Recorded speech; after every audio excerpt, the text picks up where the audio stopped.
ఒకవైపు ఆకాశంలో తిరిగే శాటిలైట్లు, మరోవైపు మన కాళ్ల కింద మట్టి. ఒకటేమో హైటెక్ టెక్నాలజీ, ఇంకోటేమో వేల ఏళ్లనాటి వ్యవసాయం. వీటికి సంబంధమేంటి? అసలు ఈ రెండింటినీ కలిపితే మన భవిష్యత్తు ఎలా ఉండబోతోంది? దీని గురించే ఈరోజు మనం విశ్లేషించబోతున్నాం. 700 కిలోమీటర్ల దూరం ఆలోచించండి. అంత ఎత్తున తిరుగుతున్న ఒక శాటిలైట్ మన పొలంలో ఒకే ఒక్క మొక్కకు దాహం వేస్తోందని ఎలా చెప్పగలుగుతుంది? వింటుంటే ఏదో మాయలా అనిపిస్తుంది కదా? కాని కానే కాదు, ఇది పక్కా సైన్స్. ఈరోజు ఆ రహస్యమేంటో ఛేదిద్దాం. ఒకప్పుడు వ్యవసాయం అంటే అది పూర్తిగా రైతు అనుభవం మీద, ప్రకృతి మీద నమ్మకంతో చేసే ఒక పని. ఆకాశం వైపు చూసి వర్షం వస్తుందా రాదా అని అంచనా వేయడమే. కాని ఇప్పుడు కాలం మారింది. ఆ నమ్మకానికి, ఆ అనుభవానికి సైన్స్ అనే ఒక ఖచ్చితమైన లెక్క తోడయింది. ఒకసారి ఆలోచించండి. ఒక రైతుకి 100 ఎకరాల పొలముందనుకుందాం. అందులో ప్రతి మొక్క దగ్గరికి వెళ్లి రోజూ చూడటం సాధ్యమయ్యే పనేనా? అస్సలు కాదు. ఎక్కడో పొలం మధ్యలో ఒక తెగులు మొదలైనా సరే అది మొత్తం పొలానికి పాకేదాకా రైతుకు తెలిసే అవకాశమే లేదు. కానీ ఈ సమస్యను ముందుగానే, అంటే అది మొదలవ్వగానే పసిగట్టే ఒక పరిష్కారం మన తలలపైనే తిరుగుతోంది. అవును, అక్షరాల 70,000 కిలోమీటర్ల ఎత్తులో మన భూమి చుట్టూ వందల కొద్ది ఉపగ్రహాలు తిరుగుతూనే ఉన్నాయి. ఇవి 24 గంటలు మన పొలాల్ని కంటికి రెప్పలా కాపాడుతున్నాయి. చెప్పాలంటే ఇవి ఆకాశంలో మనకున్న కళ్ళులాంటివి అన్నమాట. సరే, ఇంత ఎత్తు నుంచి ఒక శాటిలైట్ పంటను చూస్తోంది, ఫోటోలు తీస్తోంది అంటే అది ఓకే, అర్థం చేసుకోవచ్చు. కాని ఒక మొక్కకు నీళ్లు చాలట్లేదు, లేదా ఇంకో మొక్కకు పోషకాలు అందట్లేదు అని అంత ఖచ్చితంగా ఎలా చెప్పగలుగుతోంది? అసలీ అద్భుతం ఎలా జరుగుతోంది? ఈ మొత్తం టెక్నాలజీ వెనుకున్న ఆ మ్యాజిక్ పేరు నియర్ ఇన్ఫ్రారెడ్ లైట్, షార్ట్గా NIR అంటాం. ఇది మన కంటికి కనిపించని ఒక అదృశ్య కాంతి. మొక్కల ఆరోగ్యం గురించిన సీక్రెట్ అంతా దీనిలోనే దాగిఉంది. ఇది చాలా సింపుల్. ఆరోగ్యంగా పచ్చగా ఉన్న మొక్క ఏం చేస్తుందంటే సూర్యరశ్మిలోని ఎరుపు రంగు కాంతిని పీల్చుకుని ఈ NIR కాంతిని మాత్రం బలంగా బయటకు పంపేస్తుంది, అంటే రిఫ్లెక్ట్ చేస్తుంది. అదే ఒక మొక్క నీళ్లు లేకో తెగులు సోకో బలహీనపడితే సరిగ్గా దీనికి రివర్స్లో జరుగుతుంది. అది NIR కాంతిని పీల్చుకోవడం మొదలుపెడుతుంది. చూసారా, ఈ చిన్న తేడానే ఆకాశంలో ఉన్న శాటిలైట్లు పసిగడతాయి.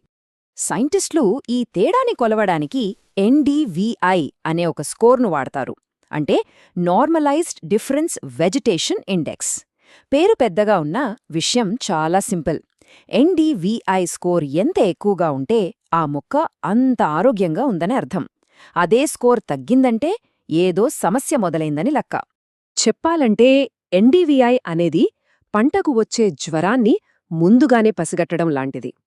మనకు కంటికి ఆకులు పసుపు రంగులోకి మారడం కనబడటానికి కొన్ని వారాల ముందే ఈ టెక్నాలజీ లోపల జరుగుతున్న మార్పులను గుర్తించి మనల్ని అలర్ట్ చేస్తుంది. ఈ ముందస్తు హెచ్చరిక రైతులకు ఒక వరం కదా. అంతరిక్షం నుంచి వస్తున్న ఇంత పవర్ఫుల్ సమాచారం ఇప్పుడు ప్రతి రైతు చేతిలో, వాళ్ల స్మార్ట్ఫోన్లోనే అందుబాటులోకి వచ్చేసింది. దీనికోసం పెద్ద పెద్ద కంప్యూటర్లు, సైంటిస్టులు అవసరం లేదు.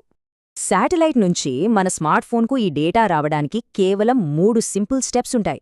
ఫస్ట్, శాటిలైట్ ఫోటో తీస్తుంది. సెకండ్, క్లౌడ్ కంప్యూటర్లు దాన్ని అనలైజ్ చేస్తాయి.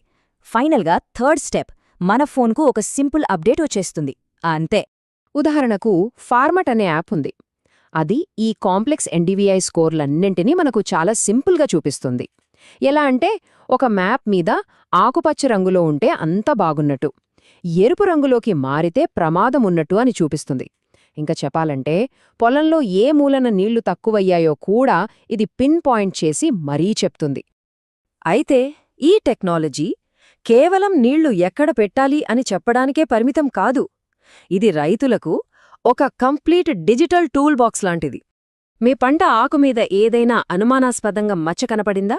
ఏం పర్లేదు, వెంటనే ఒక ఫోటో తీసి కిసాన్ AI యాప్లో అప్లోడ్ చేస్తే చాలు. ఆర్టిఫిషియల్ ఇంటెలిజెన్స్ దాన్ని స్కాన్ చేసి అది ఏ తెగ్గులో గుర్తించి దానికి ఏ మందు వాడాలో కూడా వెంటనే చెప్పేస్తుంది. అంటే మన జేబులోనే ఒక అగ్రికల్చర్ సైంటిస్ట్ ఉన్నట్టన్నమాట. ఇది మాత్రమే కాదు, ఇంకా చాలా ఉన్నాయి. అగ్రి2 యాప్ లాంటివి మనం పండించిన పంటకు మార్కెట్లో ఎంత ధర పలుకుతోందో ఎప్పటికప్పుడు చూపిస్తాయి. అలాగే ITC మార్స్ లాంటి ప్లాట్ఫామ్లు రాబోయే వడగాల్పుల గురించి ముందుగానే హెచ్చరించి రైతులను అప్రమత్తం చేస్తాయి. ఈ టెక్నాలజీ ప్రభావం కేవలం పొలాల వరకే ఆగిపోలేదు. ఇది మన ఆహార వ్యవస్థ మొత్తాన్ని సమూలంగా మార్చేస్తోంది. ఇప్పుడు మనం నీలి విప్లవం గురించి మాట్లాడుకుందాం. అంటే చేపలు, రొయ్యల పెంపకం.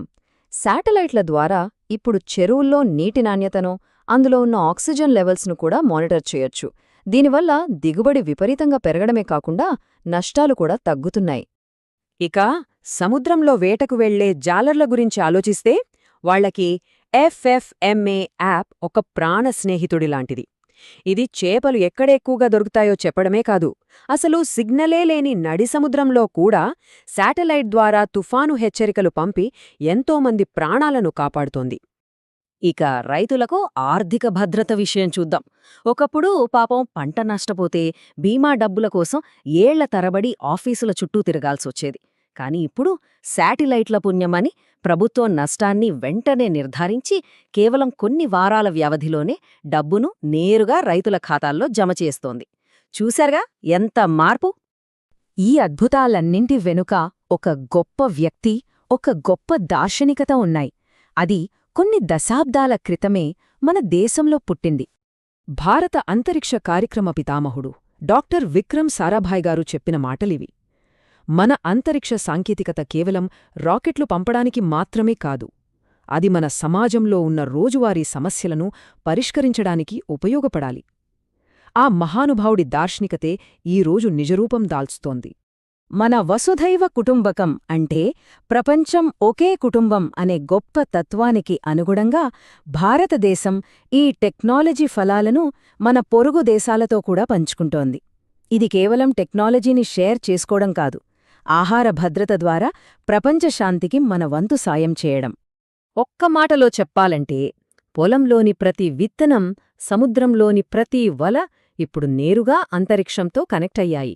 వేల ఏళ్ల రైతు అనుభవం, జాలరి నైపుణ్యం ఇప్పుడు డేటా ఇచ్చే ఖచ్చితత్వంతో కలిసి పనిచేస్తున్నాయి. ఇది వ్యవసాయంలో ఒక కొత్త శకానికి నాంది పలుకుతోంది.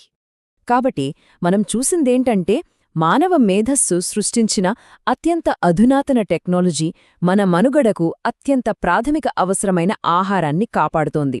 ఇప్పుడొకసారి ఆలోచించండి, ఈ అంతరిక్ష డేటా మన ఆహార భద్రతనే కాపాడగలిగినప్పుడు రేపటి ప్రపంచం ఎదుర్కోబోయే మరెన్నో పెద్ద పెద్ద సవాళ్లకు కూడా సమాధానం బహుశా మన తలలపైనే, ఆకాశంలోనే ఉందేమో.